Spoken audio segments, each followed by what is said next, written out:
This is How to Make a Supernova, and today we're going to build a fantasy sewer diorama.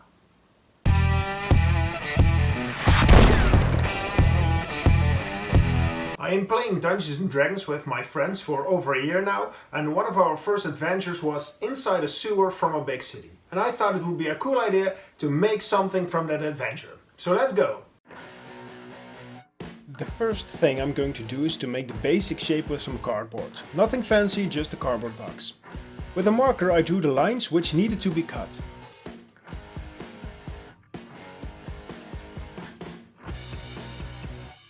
When the cardboard was glued to the wooden base, I attached the cardboard tubes. I checked if the tubes were poking out straight and then I glued them in place with a little hot glue in the front. On the back I made sure it was securely in place.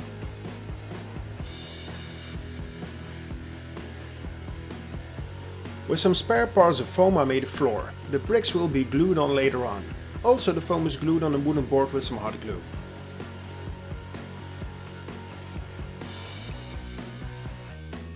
With my hot wire cutter I cut some 5mm strips. Then every strip was cut so every strip was 5 by 5mm. Then I took a knife and cut every strip into bricks from 1 cm.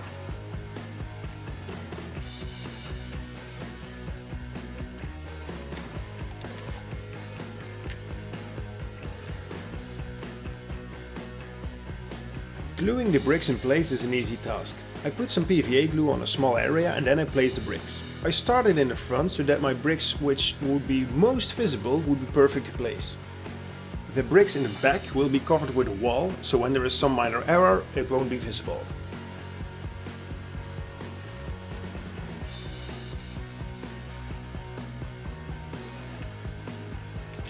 I marked 2 small tunnels and then I cut them out.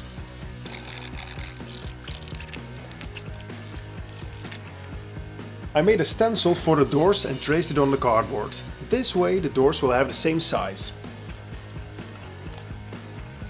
Then I attached some parts to make the walls look more interesting. I really can't tell you what exactly I'm using because I have a box with cool looking parts from all kind of places. Mostly parts from broken electronics.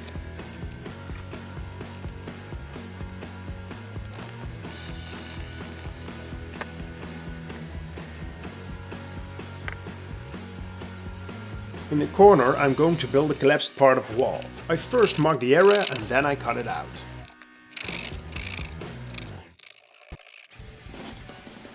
To make this little tunnel right here, I'm going to use a piece of cardboard and glue it on the back. But then I was thinking that the space here is much too small to glue these little stones there. So I had an idea. I made a lot of small foam pieces, and now with a pen I'm going to carve the stones in them, and then I can stack these sticks very easily to the inside of the tunnel.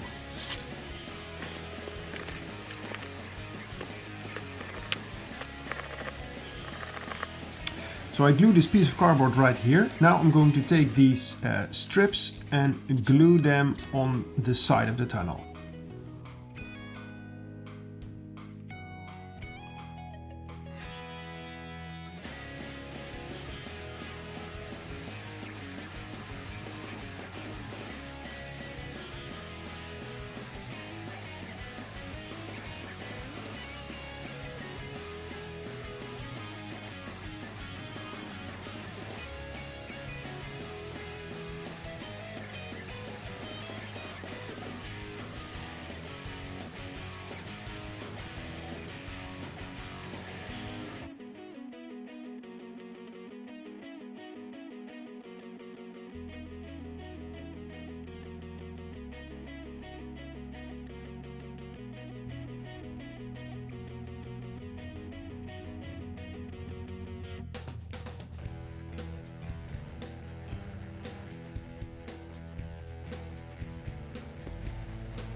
Now I'm going to make the wood I need for the doors and the scaffolding. So first I cut some very thin strips. They are 3mm thick.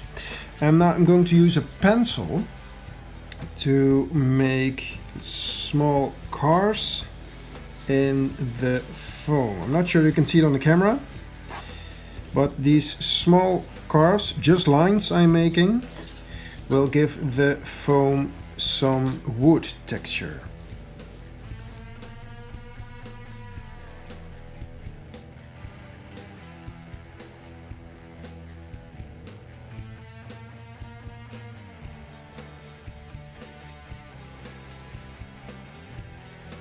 Here you have a very good example between the two doors. These doors, you can see with this plank, you can see the effect very good. I squeezed the foam a little. Here I forgot it. So in my opinion, this door looks much better, more organic than this door. So before the glue dries, I will try to pick up some planks, squeeze them a little, and then glue them back in place.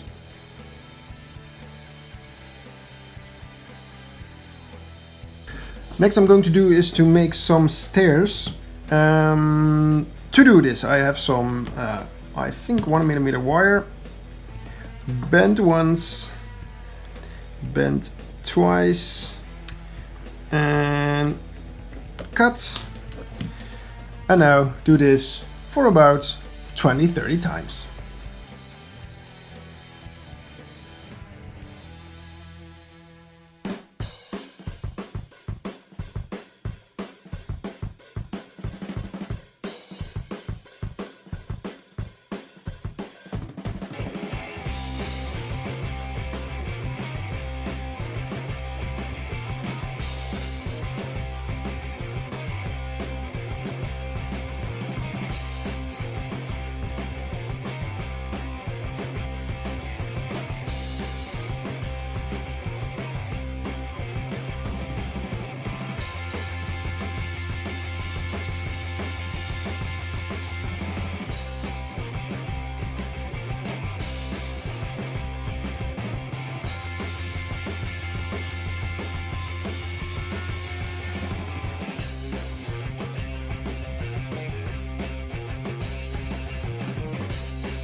This is the walkway so far and everything is dry, but I'm not sure if I like this part and if I like this part. I imagine these tubes with water, so water was coming out this way and some water was coming out this way.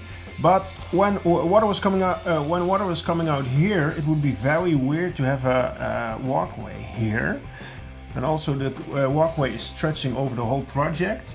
I'm losing some depth because this part is covering the door a little, and this part is also covering some depth, so I'm thinking to cut this part away and also cut this part away. Now this part came off and only here I have some fixing up to do, and the rest looks, oh, and also here there's a little bit of glue, but that won't be a big problem, I think. So I imagine this part of the wall collapsed, so I'm going to make sand, rubble and stones sliding this way, so coming from the hole and sliding this way. But I need to close the back of it, because it's not a door or portal or something, it's just sand and debris coming from this direction to this direction. To cover up this hole, I'm going to use spare parts of cardboard, bend them a little, and then I'm going to glue them like this.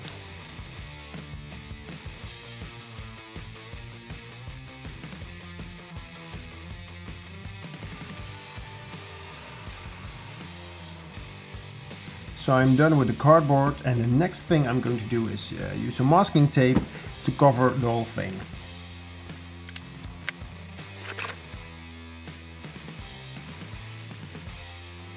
Everything is covered with masking tape, and now I'm going to apply PVA glue and then some paper towels to give some extra strength.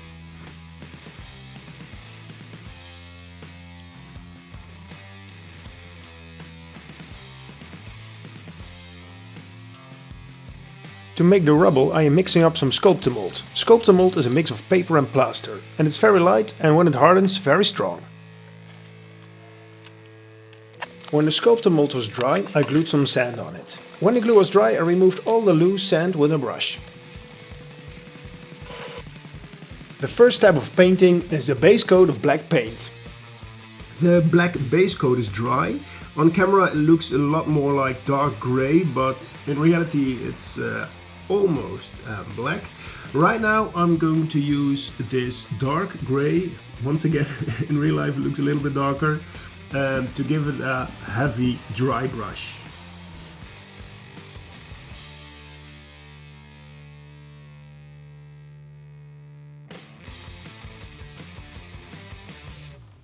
Everything is dry brushed with a dark grey.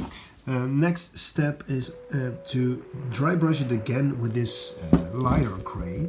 But I'm not going to dry brush it everywhere. I'm only going to apply the paint on the places who catch light. This area here will get less paint because it's in the shadows, and this part, who would catch the most light, gets more paint.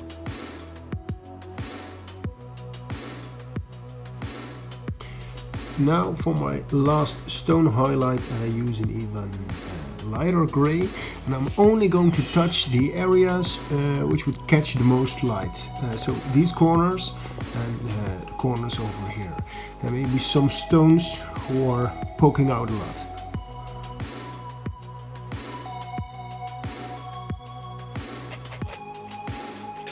And for some reason I lost the footage of painting the wood. Well, for the wood I used a similar technique I used earlier for the stones. First a dark brown color and then the highlights with a lighter brown. When I wanted to paint the river I put some tape on the walls. Then I used my airbrush and a bright green to give the river some depth. I made a dark brown wash and I'm going to apply it here. I'm going for the effect that some water was pouring out of this tunnel, but it's already dried up a bit.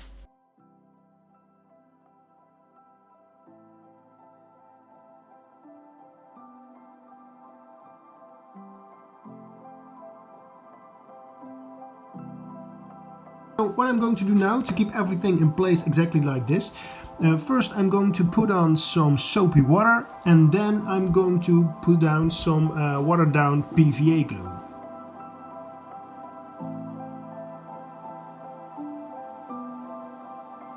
The green moss looks a little too green and healthy, therefore I used a Q-tip and some yellow paint to blend the moss in.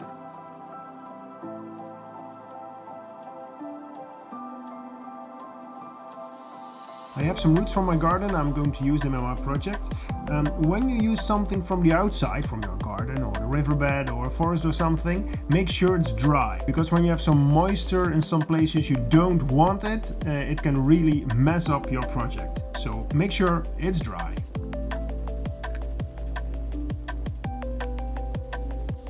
To give the diorama some more color variation, I took the grey I used for the last highlight and I mixed a little yellow in it, and now I'm going to put the paint on some spots to get some more color variation.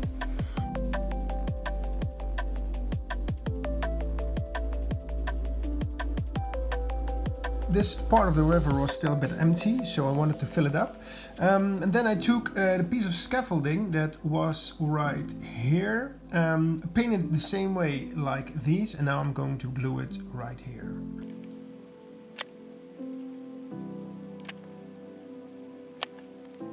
The floor right now looks a little bit too clean, so I'm going to add some loose bricks and then I'm going to add some sand I have found in my garden.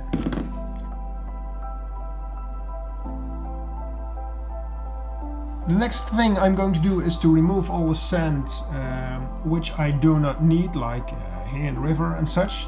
And then I'm going to spray paint the floor with wet water and glue so the sand stays in place.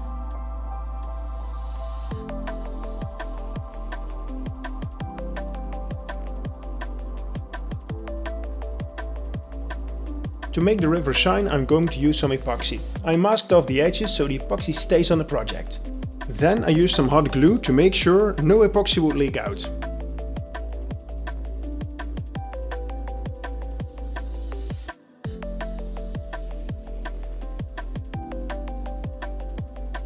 With a brush I pushed the epoxy everywhere it needed to be. With a little blowtorch I popped all the bubbles in the epoxy. Then I boxed up the sides and the back of the project and painted it all black. Then I mixed up some sculptor mold again for the top of the project. I wanted an earth-like structure on top, so I molded it with my fingers and added some details.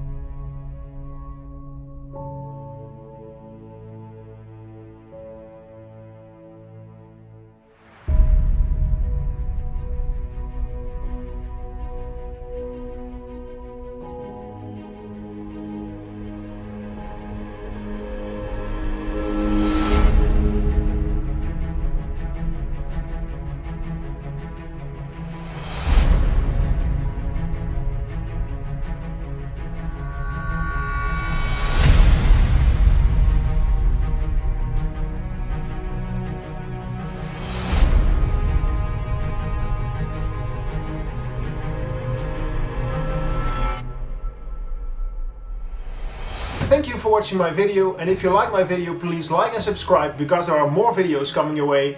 And as always, see you next time.